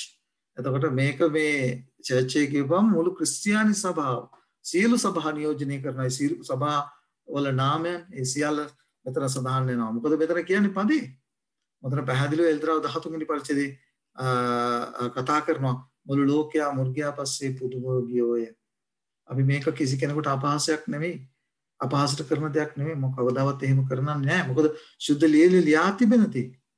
අපි දන්නවා මේ මුර්ගයාගෙන් පෙන්වු කරන සංකේතයක් ලංකාව අපි දන්නවා මුර්ගයෙක් ඉන්නවා. සිංහයා තමයි ලංකාවේ ලාංඡනය. ඒ වගේම අපි දන්නවා ඇමරිකා එක්සත් ජනපදයේ රාජාලියාව පාවිච්චි කරනවා. එතකොට රුසියාව වලහාව පාවිච්චි කරනවා. චීනය මකරාව පාවිච්චි කරනවා. එතකොට අපි දන්නවා එක එක රටවල් නියෝජනය කරන්නට එක එක මුර්ගයන් පාවිච්චි කරනවා. එහෙම නැතුව වෙන කිසි දෙයක් නෙවෙයි. එතකොට මේ මුර්ගයාගෙන් පෙන්වු කරනවා මේ රාජ්‍ය පිළිබඳව අපිට දැන් උදාකාරව පැහැදිලි වැටහීමක් තිබෙනවා. මතක තියාගන්න. දැන් අපි මේ මුර්ගයාගේ ලකුණ පිළිබඳව අපේ අවධානය යොමු කරන්නට ඕනේ. මතක තියාගන්න. අපි දන්නවා දෙවියන් වහන්සේගේ සම්පූර්ණත්වයේ ලකුණ තමයි 7. උන්වහන්සේ මැවීමේදී 7 ස්ථාපිත කළා. 7 වෙනි දවස සම්පූර්ණත්වයේ ලකුණ හැටියට උන්වහන්සේ ස්ථාපිත කළා. හැබැයි මිනිස්යාගේ ලකුණ තමයි 6. ඔබ කියවලා බලන්න එක රාජවැලේ පුතේ 10 වෙනි පරිච්ඡේදයේ සහ 14 වෙනි පදේ සලමුන් රජතුමා මේ මිනිස්යාගේ රාජ්‍යයේදී සලමුන් රජතුමාට වාර්ෂිකව ලැබෙන රත්තරන් වල බර 600යි තලෙන්ත 666 මේ යනාදී වශයෙන් මේ මිනිස්යාගේ ගණන හරි ලස්සට විස්තර කළා දී තිබෙනවා. ඔබ එල්තරා 3 වෙනි පරිච්ඡේදයට ගියොත් ඔබට එල්තරා 3 වෙනි පරිච්ඡේදයේ කී දෙනෙකුට මතකද? ඔබට මතකද නෙබුකද්නෙසර් රජතුමා බොහොම ලොකු රූපයක් හැදුවා. රන් රූපයක්. ඔබ දන්නවද ඒක හැදුවේ මොනවටද? නමස්කාරයේ පිණිස. මෙන්න නැවත වාරයක් අපිට ඉදිරියේ තිබෙනා මේ මහත් වූ ලාංඡනේ පෙරහුරුව නැත්තම් පෙර නිමිති දී තිබෙනවා. ඒ නෙබුකද්නේසර් රජතුමා හැදුවා වූ ඒ රූපය සහ ඒකට වන්දනාමාන කරන්නට බල කරනු ලැබුවා. ඒ රූපයට වන්දනාමාන කරන්න බල කරනු ලැබුවා. ඒ දේ නොවේද ඔබට එල්දරව් 13 වෙනි පරිච්ඡේදය හම්බෙන්නේ. දැන් පැහැදිලිව කියනවා කඩුපහර ලබත් ජීවත් වෙන මුර්ගයාට රූපයක් සාදන්න ඕනයි. දැන් සහෝදර සහෝදරිය අපිට මේ සියල්ල උන්වහන්සේ කියනවා මේ ලියල් සියලු දේ ලියා තිබෙන කාලවල කෙලවර සිටින ඔබටත් මට සූදානම් වෙන පිණිස උන්වහන්සේගේ එන්සයි මං කිව්වේ එක්කෝ ඔබ මුර්ගයාගේ ලකුණු ලබන්න ඕන නැත්නම් දෙවියන්වහන්සේගේ මුද්‍රාව ලබන්න ඕන. බලන්න මේ රූපේ උස දිග පළල එතන කියනවා නෙබුකද්නේසර් රජතුමා රියන් සමහන් එතන ස්පෙලිං මිස්ටේක් එකක් රියන් 60ක් උස රනින් සාදලා තිබෙන්නේ රියන් 60ක් උස රියන් 6ක් පළල දැන් 6 ඔබට පේනවා මේක තමයි මිනිස්සුගේ ගණන හිතන්න එපා මේ මොකක්ද ඒකට කියන්නේ අපි මේක මේ ඉබේ ඇති වුණායි කියලා. ඉබේ ඇති වුණ දෙයක් නෙවෙයි. රියන් 60ක් උස රියන් 6ක් පළල. දැන් ඔබ දන්නවද 13 වෙනි පරිච්ඡේදය එනකොට මොකද්ද? 6 අපිට හම්බෙන්නේ මුර්ගයාගේ ලකුණ. මතක තියාගන්න. මේවා උන්වහන්සේ මනුෂ්‍යයාට තේරුම් ගන්නට පහසු වෙන පිණිස උන්වහන්සේ මේ පෙර දක්නා නුවණින් උන්වහන්සේ මේ සියල්ල ලියා තිබෙනවා. අපි දිගටම යමු. අපි ඔබට දැන් දැනෙන්න ඕන මේක කතා කරපු කාරණා තුළින් මේ කවුද මුර්ගයාගේ කියන එක. දැන් අපි යනවා මුර්ගයාගේ ලකුණ පිළිබඳව. ඔබ ඉදිරියේ Tamanට කැමති මම ඒ ලියවිල්ල මෙතන ඒ පදවිය සහ පාපතුමා සදා පිළිබඳව ලියා තිබෙනා වූ මම ලතින් භාෂාව කියවන්නේ නැහැ. නමුත් මම පුළුවන් තරම් උත්සාහ කරන්නේ ඉංග්‍රීසි භාෂාව ලතින් වලින් ඉංග්‍රීසි භාෂාවට පරිවර්තනය කරලා තියෙන ලිපි අරගෙන ඒක සිංහලට ට්‍රාන්ස්ලේට් කරන්නට 1913 දී කතෝලික විශ්වකෝෂයට අනුව මේ පාපතුමාගේ ඒ නිලය නැත්නම් ඒ පිළිබඳව දක්වලා තියෙන්නේ විකාරියස් ෆිලිඩෙයි කියන ඒ වචනයෙන් ඒක අපිට ඒක නිල නාමයේ හැටියට සඳහන් කරලා තිබෙනවා. ඒ විතරක් නෙමෙයි ක්‍රිස්තියානි පුරාවිද්‍යාව පිළිබඳව මහාචාර්යවරයෙක් ලියා තිබෙනවා. ඔබට මම මේ නම දාලා තිබෙනවා. වොෂින්ටන් DC වල ලියා තිබෙනවා. ඔය පැහැදිලිව කියනවා. එතන පැහැදිලිව කියනවා විකාරියස් ෆිලිඩෙයි යන මාතෘකාව ඒක තියෙන්නේ කාටද? පෞත්තුමාගේ නිල නාමයට කියන කාරණේ. එතකොට මේ සියලු ලියවිලි ඔබ ඉදිරියේ තබා තිබෙනවා. දැන් තියෙන අභිරහස මොකක්ද එතකොට? අභිරහස මොකක්ද? අභිරහස තමයි ඔටුන්න. දැන් ඔබට දන්නවා පෞත්තුමාට ඔටුන්න කීපයක් තිබෙනවා. එතකොට අපි දන්නවා මේ විශේෂිත වූ ඔටුන්න අද හොයාගන්නට බෑ. මොකද මේක එල්දරව් කරනු ලැබුවා. මේක එල්දරව් කරනු ලැබපු වහාම මේ ඔටුන්න විකුණනු ලැබුවා. හැබැයි දෙවියන් වහන්සේට ප්‍රශංසා වේවා මේක තාම තිබෙනවා අන්තර්ජාලයේ තමයි මම මේක ඔබ ඉදිරියේ තබා තිබෙන්නේ. මේ බලන්න ඔටුන්න දෙස ඔබගේ අවධානය යොමු කරන්න. ඔබට හම්බෙනවා තට්ටු තුනක් ත්‍රිත්වයක් නැත්තම් තට්ටු තුනකට ඒක සදාහන් කරලා තියෙන මම කවදාවත් අගෞරවයට නෙමෙයි මම නැවත කියනවා සුද්ධ ලියලා තිබෙන දේ මේ විදියට ඔබ ඉදිරියේ තබනවා මිසක් වෙන කිසි දෙයක් නෙවෙයි. ඔබ දන්නවද මේ තට්ටු තුනෙන් පෙන්වුම් කරන්නේ මොකද්ද? ඒකෙන් පෙන්වුම් කරන්නේ පළවෙනි තට්ටුව ස්වර්ගයේ අධිපතිය, පෘථිවියේ අධිපතිය සහ ශුද්ධ කිනිස්ථානයේ සහ පාතාලයේ අධිපතිය හැටියට හඳුන්වනවා. මතක තියාගන්න. මේ සියලු කාරණා ඔබට මේ ලින්ක් එකෙන් ඔබට ලබා ගන්නට පුළුවන්. ඒකේ ලියා තිබෙන දේ තමයි මම ඔබ ඉදිරියේ තබා තිබෙන්නේ. දැන් මේක ඔබට හොඳට පැහැදිලි වෙයි. ඔබට පැහැදිලි පේනවද මේ ලියා තිබෙන වචනේ? විකාරියස් ෆිලිඩෙයි කියන වචනේ ඔබ රෝම එක කියනවා ඔන්න දේව වචනේ කියනවා මේක මිනිස්සුගේ ගණනක් කියලා. දැන් මතක තියාගන්න. මුර්ගයා කවුද කියලා හඳුනා ගන්න නැතුව 666ට වෙන අර්ථකථනය දෙන්න බෑ. පළමුව ඔබ හඳුනා ගන්න ඕන මුර්ගයා කවුද කියලා. මුර්ගයා කවුද කියලා හඳුනා ගන්නට මම කාරණා 10ක් උන්වහන්සේගේ මඟ පෙන්වීම ඇතුව ඔබ ඉදිරියේ තබුවා. ඒ කාරණා 10 තුලින් අපිට පැහැදිලි වෙනවා වෙන කවුරුත් නෙමේ පාප බලය සහිත රෝමයේ කියන දේ. එහෙනම් ඒ රෝමයට අදාළ ලකුණ තමයි 666. වෙන දෙයක් නෙවෙයි. ඒ දේ ඔබට පේනවා. රෝම ඉලක්කම් වලට ගණනය කරපුවම ඒ නිසා අපිට මේ දේවල් වෙන දේවල් වලට අදාළ කරලා ගණනය කරාට මේක 666 කියන්න බෑ. මොකද ඒ 666 අයිති වෙන්නේ කාටද? එල්තරව 13 වෙනි පරිච්ඡේදයේ කතා කරන මුර්ගයාට පමණයි. ඒ මුර්ගයා කවුද කියලා පළමුව හඳුන ගන්න ඕනේ. ඊට පස්සේ අපිට පහසුයි 666 මොකක්ද කියලා හඳුන ගන්න. ගණන කරලා බලන්න. ඔබට පේනවා 661 මිනිස්සෙක්ගේ ගණනක් කියලා. කොහොම ඉලක්කම් 90 ඔබ ගණනය කරපුවම ඔබට පේනවා වෙන කවුරුත් නෙමෙයි. ඒ 666 කාටද අයිති කියන කාරණේ. දාපර සහෝදර සහෝදරියන් වහන්සේ මේ සියලු දේවල් ඔබ ඉදිරියේ මාදිරියේ තබා තිබෙන්නේ අපේ අදහිල්ල චංචල නොවන පිණිසත් අදහිල්ල තුල ශක්තිමත් වන පිණිසත්. දැන් ඔබ ඉදිරියේ ප්‍රශ්න කිහිපයක් මම තබනවා. දෙවියන් වහන්සේගේ ලකුණ සහ අධිකාරයේ සංකේතය කුමක්ද? දැන් අපි මුර්ගයාගේ ලකුණ ඉගෙන ගත්තා. දැන් අප ඉගෙන දැනගන්න ඕනේ එහෙමනම් මම මේ මුර්ගයාගේ ලකුණ නොලබා ගැලවෙන සෙනග අතර ඉන්න ඔබ දෙවියන් වහන්සේගේ මුද්‍රාව ලබන්න ඕන. දෙවියන් වහන්සේගේ මුද්‍රාව ලැබුවොත් තමයි ඔබට ඒ විනාශයෙන් නැත්තම් මුර්ගයාගේ ලකුණෙන් ඈත් වෙලා ජීවත් වෙන්න පුළුවන් වෙන්නේ. ඔයම දෙවියන් වහන්සේගේ මුද්‍රාව මොකක්ද කියන කාරණේ. නිග්මයා පොතේ 31 වෙනි පරිච්ඡේදයේ 13 වෙනි පදේ කුමක්ද කියන්නේ? නුඹ ඊශ්‍රායල් පුත්‍රයන්ට කතා කරමින් සබයක් නුඹලා මාගේ සබත් රක්ෂා කළ යුතුයි. මාග්නසාද නුඹලා විශුද්ධ කරන්නා වූ ස්වාමීන් වහන්සේ මමයි නුඹලා දැනගන්නා පිණිස ඒක නුඹලාගේ පරම්පරාවල නුඹලා සාමාත්‍රේ ලකුණක් කිය. මතක තියාගන්න. සමහර අය කියනවා මේ සබත් දවස් දීලා තියෙන කාර්යද ඊශ්‍රායල් සනකට කියලා. මතක තියාගන්න සබත් දවස් දුන්නේ ඊශ්‍රායල් සනකට නෙවෙයි. පව් කරන්නත් පෙර මනුෂ්‍යයට දෙවියන් වහන්සේ පැහැදිලිව කියනවා උන්වහන්සේ සබත් දවසට ආශිර්වාද කොට ඒ ශුද්ධයයි නියම කළසේක. ඉංග්‍රීසියෙන් කියනවා set apart, sanctify කියලා. set apart කියන්නේ අනිත් දවස් වලින් උන්වහන්සේ වෙන් කළා. සමහර දේවගතිවරු සමහර උගන්නන අය මොනවද කියන්නේ? ඕන දවසක තමන්ට කැමති දවසකට නමස්කාර කරන්න පුළුවන් නෑ. උන්වහන්සේ එහෙම කියලා නෑ. තමන්ට ඕන විදිහට නමස්කාරය දෙන්න බෑ. එහෙමනම් ඔබත් මමත් කායින් වෙනවා. ඔබත් මමත් කායින් වෙන්න බෑ. උන්වහන්සේ බලාපොරොත්තු වුණු නමස්කාරය අපි දෙන්න ඕන. ආබෙල්ගේ පූජාව පිළිගන්න ලැබුවේ ඒකයි. අමතක කරන්න එපා. අපට ඔබට පහසු වෙන විදිහට මට පහසු වෙන විදිහට උන්වහන්සේ නමස්කාර කරන්න බෑ නෑ. උන්වහන්සේ ඔබෙන් මාගේ බලාපොරොත්තු වෙන ක්‍රමවේදයක් තියෙනවා. ඒ ක්‍රමවේදයට අනුව ඔබ නමස්කාරය දෙන්න ඕන උන්වහන්සේට. එතකොටයි ඒ නමස්කාරය උන්වහන්සේ වෙතට එසෙන්නේ. මතක තියාගන්න.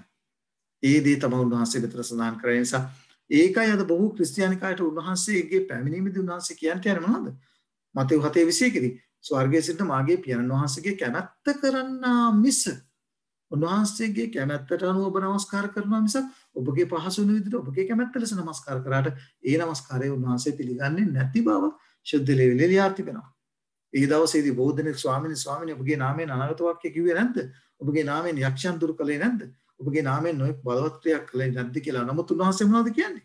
මම කිසි කලකට නුඹලා නොදැන්නෙමි, නොහැඳින්නෙමි. අධර්මිෂ්ඨකම් කරන්නේ මා කෙරේ නාක්යයි. ඒ අය ප්‍රශංසායවා හලෙලූයා කියලා කෑ ගැහුවට එක දෙයක් ඒ අය කරලා නැහැ. මොකද්ද? ප්‍රධානම දේ කරලා ඒ අය කරලා නැහැ. පියාණන් වහන්සේගේ කැමැත්ත කරලා නැහැ. පියාණන් වහන්සේගේ කැමැත්ත අනුව ඒ අය උන්වහන්සේට නමස්කාරය කළා නැහැ. උන්වහන්සේ බලාපොරොත්තු වන ආකාරයට ඒ අය උන්වහන්සේට නමස්කාර කරලා නැහැ. උන්වහන්සේගේ ලකුණ දරලා නැහැ. ඒ නිසා මතක තියාගන්න ඔබට ඉදිරියේ තිබෙනවා අභියෝගයක්. ඔබ ඉදිරියේ අභියෝගයක් තිබෙනවා. එපිස පොතේ 4 වෙනි පරිච්ඡේදයේ 30 වෙනි පදේ කොහොමද කියන්නේ? දෙවියන් වහන්සේගේ ශුද්ධාත්මයන් වහන්සේට දුක් දෙන්න එපා. ඇයි? මංගසද උන්වහන්සේ තුල නුඹලා නිදීමේ දවසට මුද්‍රා කරනු ලැබුවය.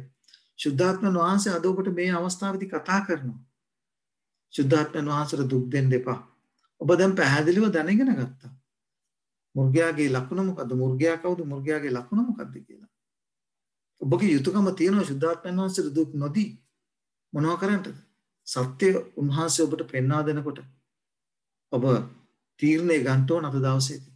ඔබ මුර්ගයාගේ ලකුණ ලබනවද? එහෙම නැත්නම් දෙවියන් වහන්සේගේ මුද්‍රාව ලබනවද කියලා. උන්වහන්සේ කියනවා උන්වහන්සේ මේ සබත් දවසේ දී තිබෙන්නේ උන්වහන්සේගේ දරුවන්ට අතර ලකුණක් පිණිස. එදා ඊශ්‍රායල් සෙනග උන්වහන්සේගේ සෙනග. අද අපි උන්වහන්සේගේ ආත්මික ඊශ්‍රායල් සෙනග. දේවවචනේ පැහැදිලිව කියනවා නොබලා ආබ්‍රහම්ගේ වංශයට උරුමකාරයෝ කියලා. ඒක අමතක කරන්න එපා. ඒ නිසා ඔබට පුළුවන්ද ශුද්ධාත්මයන් වහන්සේට දුක් දෙන්න? ඔබට පුළුවන්ද දැන් මේ ඉගෙන ගත්තා වූ ශුද්ධ ආලෝකයට පිටුපාන්න? ඔබ තීරණය කරන්න. මොකද දෙවියන් වහන්සේ මට බාර දී තිබෙන වක්කීම උන්වහන්සේගේ නාමයේ ගෞරවය පිණිස බොහෝ දෙනෙකුගේ ගැලවීම පිණිස බොහෝ දෙනෙකුගේ ඇස් අරණ පිණිස උන්වහන්සේ අද දවසේදී මේ පණිවිඩය මා තුලින් ඔබ වෙත ගෙනෙනවා. ඒ නිසා ඔබ තීරණය කරන්න ඔබ දෙවියන් වහන්සේගේ මුද්‍රාව ලබනවාද එසේ නැත්නම් ශුද්ධාත්මයන් වහන්සේට දුක් දීලා මුර්ගයාගේ ලකුණු ලබනවාද කියන කාරණේ. දේවචනේ පැහැදිලි හේබ්‍රේ පොතේ 8 වෙනි පරිච්ඡේදයේ 10 වෙනි පදේ කොහොමද කියන්නේ? ඒ දවස්වලදී මා විසින් ඉස්රායල් සෙනඟ සමකරන වාසය සමකරන ගිවිසුම මාගේ ව්‍යවස්ථාව ඔවුන්ගේ සිහියේ තබමින් නළලේ ඒවා ඔවුන්ගේ සිත්වල ලියන්නෙමි. මම ඔවුන්ගේ දෙවියන් වහන්සේ වන්නේ මමද ඔවුද මාගේ සෙනඟ වන්නෝය. මතක තියාගන්න. හරිම පහසුයි මේ දේ තේරුම් ගන්නට. උන්වහන්සේගේ ඇඟිල්ලෙන් ලියලාද දීවි ව්‍යවස්ථාවේ 4 වන පනත තුල මේ ලාංඡනය තිබෙනවා. මේ මුද්‍රාව තිබෙනවා. ඔබ දන්නවා මුද්‍රාවකට අවශ්‍ය කාරණා කීපයක් තිබෙනවා. මම ඒ කාරණේ ඔබ ඉදිරියේ තබා තිබෙනවා. මුද්‍රාවකට නාමය තියෙන්න ඕන, නිලය තියෙන්න ඕන, අදාළ ප්‍රදේශයේ තියෙන්න ඕන. අපි ඒක පොඩ්ඩක් සාකච්ඡා කරන්න. ඒකෝර මේ උන්වහන්සේගේ ශුද්ධ වූ ඇඟිල්ලෙන් ලියලාද දිව්‍ය ව්‍යවස්ථාවේ 4 වෙනි පන්තේ මේ කාරණා සියල්ල අපිට හම්බ වෙනවා. ඊට පෙර ඔබට විශේෂයෙන් මේ ඔබ ඉදිරියේ තබා තිබෙනවා. දෙවියන් වහන්සේගේ මුද්‍රාව තුළ මේ කාරණා තුනම උන්වහන්සේගේ නාමය, නිලය, ප්‍රදේශය මේ කාරණා තුනම තබා තිබෙනවා. කොහෙද තියෙන්නේ ගිවිසුම් පෙට්ටිය? දසපනත තුල උන්වහන්සේගේ ආඥා 10 තුල 4 වෙනි පනතේ ලියා තිබෙනවා. කුමක් හේඳ දෙවියන් වහන්සේ අන්න උන්වහන්සේගේ නාමය බල ප්‍රදේශයේ අහසත් පොළොවත් මුහුදත් ඒ ඇත්තව සියල්ලත් සාදා උන්වහන්සේගේ නිලය මෞංකාරයන් උන්වහන්සේගේ බලය ප්‍රදේශය මොකද්ද? අහසත් පොළොවත් මුහුදත් ඒ ඇත්තව සියල්ල. කාරණා තුන මුද්‍රාවට අවශ්‍ය කරන කාරණා තුන ඒ ශුද්ධ වූ පනත තුල අපිට හම්බෙනවා. මතක තියාගන්න. ඒ නිසා මතක තියාගන්න ඕන අපි උන්වහන්සේගේ මුද්‍රාව ලබනවාද? උන්වහන්සේ බලාපොරොත්තු වෙන ආකාරය අපි নমස්කාරය උන්වහන්සේට දෙනවද? එහෙම නැත්නම් මුද්‍රාගේ ලකුණු ලබනවාද කියන කාරණේ. අපි කොහොමද කියන්නේ මේ පාප පදවිය අගේ සංකේතය අධිකාරයේ ලකුණක්යි කියලා කොහොමද කියන්නේ? මම ඔබට කියන්නම් මේ මම ගත්තේ ඒගොල්ලොන්ගෙම ලියවිල්ලකින් මේ ලියවිල්ල මාගාව තිබෙනවා ඔරිජිනල් එකම තිබෙනවා මට හැකියාවක් ලැබුණා ගොඩාක් මහන්සි වෙලා මේ ඔරිජිනල් එක විශේෂයෙන් Catechism of the Catholic Church කියනවා ඒ ලියවිල්ලේ පුරාණතම පිටපත මට ලබා ගන්න හැකියාවක් ලැබුණා. ඒකේ පැහැදිලිව ලියලා තියෙනවා සබත් දවස කවදාද ප්‍රශ්නේ? සබත් දවස කවදාද? පිළිතුර සබත් දවස සෙනසුරාදාය. එතකොට ඊළඟ ප්‍රශ්නේ අහනවා සෙනසුරාදා වෙනුවට ඇයි ඉරිදා පවත්වන්නේ? එතකොට උත්තර දෙනවා අපි සෙනසුරාදා වෙනුවට ඉරිදා පවත්වන්නේ කතෝලික සභාව. පේත්‍රස් යොහාන් යේසුස් කියලා කියනවා. ඒතර කතෝලික සභාව සෙනසුරාදාට ඉරිදා දක්වා මාරු කළායි කියලා. ඒ ශුද්ධභාවය මාරු කළායි කියලා. දෙවියන් වහන්සේ කොහෙද අවස්ථර දීලා තියෙන්නේ? උන්වහන්සේගේ ඇඟිල්ලෙන් ලියලා නේද? උන්වහන්සේගේ දසාඥා පරද මොසෙස්ටවත් ලියා ගන්න කිව්වේ නැහැ. උන්වහන්සේ ඇඟිල්ලෙන් ලියලා දුන්නා. අනිත් සියලු දේවල් කිව්වා මොසෙස්ට ලියා ගන්නටි කියලා. නමුත් උන්වහන්සේගේ ශුද්ධ වූ නීතිය, උන්වහන්සේගේ ව්‍යවස්ථාව, උන්වහන්සේ කියන මේ මාගේ ව්‍යවස්ථාව කියලා. උන්වහන්සේගේ ඇඟිල්ලෙන් ලියලා දුන්නේ කිසි කෙනෙකුට වෙනස් කරන්න බැරි නිසා. උන්වහන්සේවත් ඒ දේ වෙනස් කරන්නේ නැහැ මනුෂ්‍ය පෞකල අවස්ථාවේ. ඒ නිසා මොකද උන්වහන්සේ අදත් හෙටත් ඒකාකාර තනන් වහන්සේ නිසා. උන්වහන්සේම කියනවා තුන්වෙනි කාරණේ සුදු ලීලේ වෙනසක් සිදුවන බව උන්වහන්සේ කලින් පවසා තිබුණාද? ඔව්. මිනිස්ය විසින් මේ දේ වෙනස් කරන්නට යනවායි කියලා. උන්වහන්සේගේ ශුද්ධ වූ මුද්‍රාව වෙනස් කරන්නට යනවායි කියලා උන්වහන්සේ අනාගත වාක්‍යය ලියලා තිබුණා. උන්වහන්සේම කියනවා මම ආවේ ව්‍යවස්ථාවත් අනාගත වාක්‍යය සම්පූර්ණ කරන්නට මිසක් අවලංගු කරන්නට නෙවෙයි කියලා. දානියෙල් 7 වෙනි පරිච්ඡේදයේ 25 වෙනි පදේ කතා කරන්නේ කවුරු කියලාද? මේ කෙනා ගැනම තමයි. ඒ කියනවා ඔහු මහෞත්මයන්ට විරුද්ධව කාරණා කියන්නේ මහෞත්මයන්ගේ සුද්ධවන්තයන්ට පීඩා කරන්නේ. ඔබට මතක ඇති. ඔහු කාලවලද ව්‍යවස්ථාවද වෙනස් කරන්නට සිතන්නේ. කාලය වෙනස් කරා. වහන්සේට নমස්කාර කර යුතු දිනේ වෙනස් කරනු ලැබුවා. මම ඔබට සාක්ෂි පෙන්නුවා. ව්‍යවස්ථාව වෙනස් කරා. ව්‍යවස්ථාවේ දෙවෙනි පදයේ ගැලෙව්වා. කැප රූප නමස්කාර කර ගන්නට එපා කිව්වේ ඒ පදේ ගැලෙව්වා. 4 වෙනි පනත වෙනස් කළා. 10 වෙනි පනත දෙකට කඩලා පරදාරාරය නොකර අන්නස්තු ආසා නොකරව කියලා හැදුවා. දාපර සහෝදර කවුද අවසර දීලා තිබෙන්නේ උන්වහන්සේ කියනවා ආසත් පොළොවත් පහව ගියත් මේ ව්‍යවස්ථාවෙන් එක ඇලපිල්ලක්වත් බිඳුවක්වත් පහපිල්ලක්වත් පහව යන්නේ නැහැ කියලා. එල්තරපතේ කියනවා මේ වචනෙට මේ දෙයට එකතු කරන්නා මේකෙන් අඩු කරන්නා වායට උන්වහන්සේ වසංගත එකතු කරලා තිබෙනවා කියලා. උන්වහන්සේ කවදාවත් මේ ලෝකයේ මිනිසයන්ට බලය දීලා නැහැ. උන්වහන්සේගේ ඇඟිල්ලෙන් ලියලා දුන්න උන්වහන්සේගේ දිව්‍ය ව්‍යවස්ථාව වෙනස් කරන්න. මතක තියාගන්න. උන්වහන්සේ අනුතුරු අඟවන මතේ උපතේ 15 වෙනි පරිච්ඡේදයේ 3 වෙනි පදේ මොනවද කියන්නේ? උන්වහන්සේ වුන්ට උත්තර දෙමින් නුඹලාගේ පරම්පරාගත නියෝග නිසා දෙවියන් වහන්සේගේ ආඥාව කඩ කරන්නේ මක් නිසාද? අද වෙලා තිබුණේ මොකද්ද? අද මිනිස්සු පරම්පරාගත නියෝග පවත්වන මිසක් පවත්වමින් දෙවියන් වහන්සේගේ ආඥාව සුද්ධ ආඥාව කඩ කරනවා. දෙවියන් වහන්සේගේ නීතිය ලකුණු සම්බන්ධයෙන් දෙවියන් වහන්සේට දී ඇති බරපතල අනුතුරු ඇඟීම ඔබ ඉදිරියේ තබා තිබෙනවා. උන්වහන්සේ හොසියාගේ පොතේ 4 වෙනි පරිච්ඡේදයේ 6 වෙනි පදේ හොඳ අවධානයෙන් කියවන්න. මාගේ සෙනඟ දැනගන්න නැමැතිකමින් නාස්ති වී සිටිති.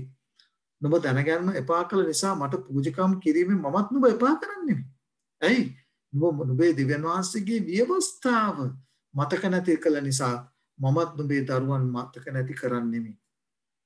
දිව්‍යන් වහන්සේගේ විවස්ථාව තමයි ඔබටත් මට දී තිබෙන්නේ. කුමක් කරන්නද? දේව දරුකම රැකගෙන සුද්ධ වූ චරිතයේ උන්වහන්සේ බලාපොරොත්තු වෙන ස්වර්ගීය ජීවිතය ගත කරන්න. අද ගොඩාක් දෙනකොට මේක බරක්. මතක තියාගන්න. හොසියාගේ පොතේ 8 වෙනි පරිච්ඡේදයේ 12 වෙනි පදේ කුමක්ද කියන්නේ? මා විසින් මගේ ව්‍යවස්ථාවේ කාරණා උදෙසා දහස් ගණනින් ලියා ඇත. ඒවා අන්‍ය කාරණයක් කොට සලකුණු ලබන්නේ ක්‍රිස්තියානි සභාවන් මේ දේ නොවේද කරලා තිබෙන්නේ. ඒක අපිට අදාළ නැහැ. ඒක කුරුසියන ගහසලා ඒක ඉවරයි. මේ දේ උන්වහන්සේ ඔබට මට අනතුරක් වුණා. ඔහු කාරණා ඔහු උදෙසා මිනිසයා උදෙසා තමයි මේ දේ දී තිබෙන්නේ. මිනිසයාගේ යහපත උදෙසා පවිත්‍ර ජීවිතයක් ගත කිරීම උදෙසා. නමුත් මිනිසයා මොනවද කරලා තියෙන්නේ? ඒවා දාලා නැහැ. අන්න කාරණයක් කොට ගණන් කරලා. මොනවද කියන්නේ මලාකී පොතේ 2 වෙනි පරිච්ඡේදයේ 8:9 දක්වා. එහෙත් ඔබලා මාර්ගයෙන් ඉවත්ව ගොස් විවස්ථාව ගැන බොහෝ දෙනෙකු පැකිලෙන්ට සැලසූ විය.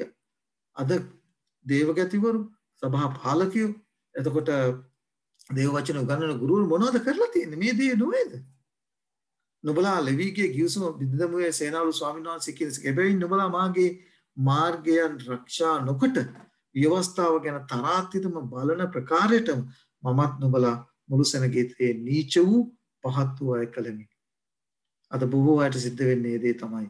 උන්වහන්සේගේ පැමිණීම දවසේ ඒකයි උන්වහන්සේ කියන්නේ මොකද්ද? පියාණන් වහන්සේගේ කැමැත්ත කරන්නේ නැතුව ස්වාමිනී කිව්වට ගැලවෙන්න යන්නේ නැහැ කියලා. එල්තරාව 13 වෙනි පරිච්ඡේදයේ පවසනවා කුමක්ද? නළලේ හෝ අතේ මුර්ගයාගේ ලකුණු මිනිසුන් ලබන බව. මේකෙන් අදහස් කරන්නේ මොකද්ද? ඒකට සුද්ධ ලිවිල්ල පැහැදිලිව ලියා තිබෙනවා. දේශනාකාරයා 9 10 වෙනි පදේ කියනවා කරන්ට නුඹේ අතර සම්බ වෙන සියල්ලම නුඹේ වීර්යයෙන් කරන්න. මංසාද නුඹට යන මිලිවැලේ වැඩක්වත් ප්‍රයෝජනයක්වත් දැනගන්නවත් ප්‍රඥාවක්වත් නැත්තේ. මට මේ බයිබල් පාඩේ කියනකොට මගේ සහෝදරයෙක් මතක් වෙනවා. ඒ ආත්මවාදය ගැන ආත්මය ගැන කතා කරනවා. බණ්ඩට පස්සේ මනුෂ්‍යගේ ආත්මය වෙන කොහේ ජීවත් වෙනවා කිය. සුද්ධ ලිවිල කොච්චරට පටහැනිද කියලා බලන්න මේ ඒ කතා කරන දේවල්. උන්වහන්සේ කියනවා පැහැදිලිව මොකද්ද?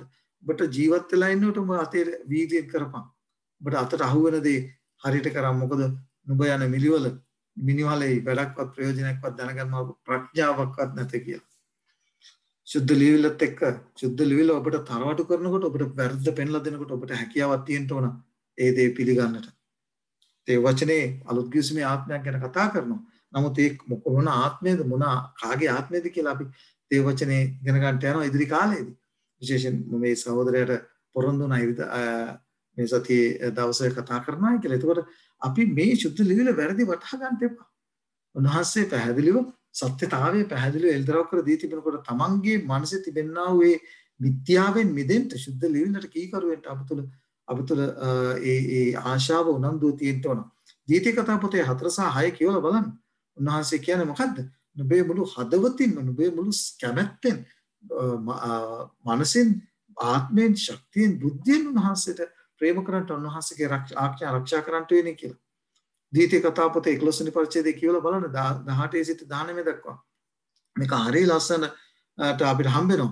හැබැයි ස්වාමීන් වහන්සේ නුඹලාගේ පියුරුන්ට දිවුල දේශයේදී නුඹලාගේ දවස්ද නුඹලාගේ දරුවන්ගේ දවස්ද පොළොවට ඉහළින් අහස නවත්තනා දවස් මෙන් වැඩි වෙන පිණිස නුඹලා මාගේ මේ වචන නුඹලාගේ සිතේ ආත්මයේදී බැඳගෙන ඒවා නුඹලාගේ අත්වල ලකුණක් පිණිස චිප් එක නෙමෙයි බැඳගන්න කියන්නේ. ඒවා නුඹලාගේ අත්වල ලකුණක් පිණිස බැඳ නුඹලාගේ ඇස්සතරේ නලල් පිට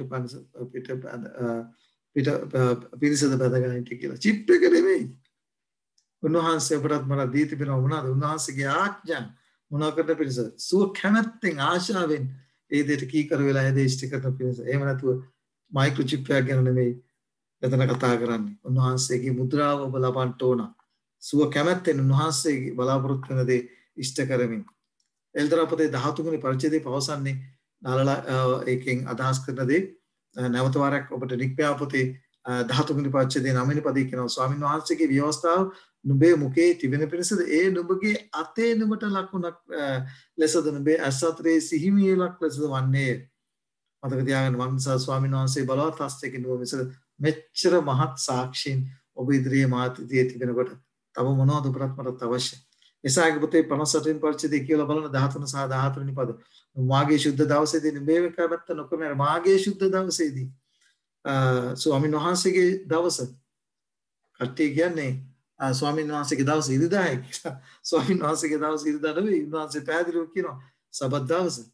එතන පැහැදිලිව කතෝලික සභාව විසින් ලියලා තියෙනවා සබත් දවස කවුද සෙන්සුරාදායි කියලා. ඒ නිසා කිස් තර්ක නැහැ. තර්ක විතර්ක කරන්න දෙයක් නැහැ. සුද්ධ ලියලට ඔබත් මොහොත් කී කරුවෙන්න ඕන. ස්වාමීන් වහන්සේගේ ශුද්ධ දවස ගෞරවණය කරද්ද කියන්නේ නේද? සබත් දවසට ඔබ ගෞරවය කරොත් ඔබ මුත්‍රාව ලබනවා දෙවියන් වහන්සේගේ මුත්‍රාව. එල්දරා පුත්‍රාණෝ දෙවියන් වහන්සේගේ සදාකාලික රාජ්‍යයේ ඉන්දියන්නේ කවුද? යොහන් දැක්කේ කවුද?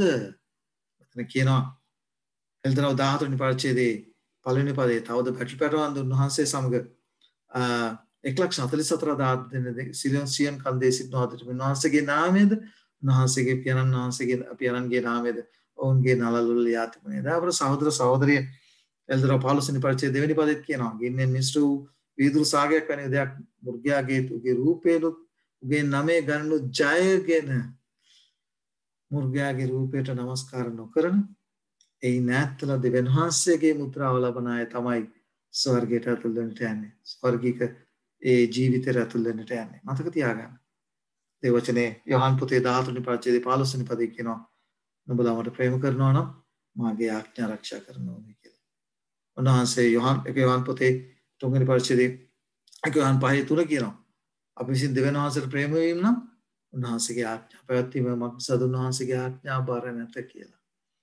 මතක තියාගන්න. උන්වහන්සේ මේ ශුද්ධ වූ ආලෝක ඇද දවසේදී ඔබත් මමත් ඉදිරියේ තබා තිබෙනවා. මේ ශුද්ධ වූ ආලෝකයට කීකරු වෙලා අපි මොනවද කරන්න ඕනේ? උන්වහන්සේගේ ශුද්ධ වූ මේ මුද්‍රාව ලබලා යක්ෂයාගේ නැත්නම් මුද්‍රයාගේ මුර්ගයාගේ ලකුණ ලබන්නේ නැතුව දෙවියන් වහන්සේගේ මුද්‍රාව ලබලා උන්වහන්සේගේ පැමිණීමේදී අපි උන්වහන්සේ සමග උන්වහන්සේ සූදානම් කර තිබෙන ඔබට මට සූදානම් කර තිබෙන රාජ්‍යයට අපි ඇතුළත් වෙන්න උත්සාහ කරන්න ඕනේ. ඒකරන්ට ඔබට මට උන්වහන්සේ කරුණාව ආශිර්වාද ප්‍රාර්ථනා කරනවා. ඔබ සැමට ජේසුස් පිටයි.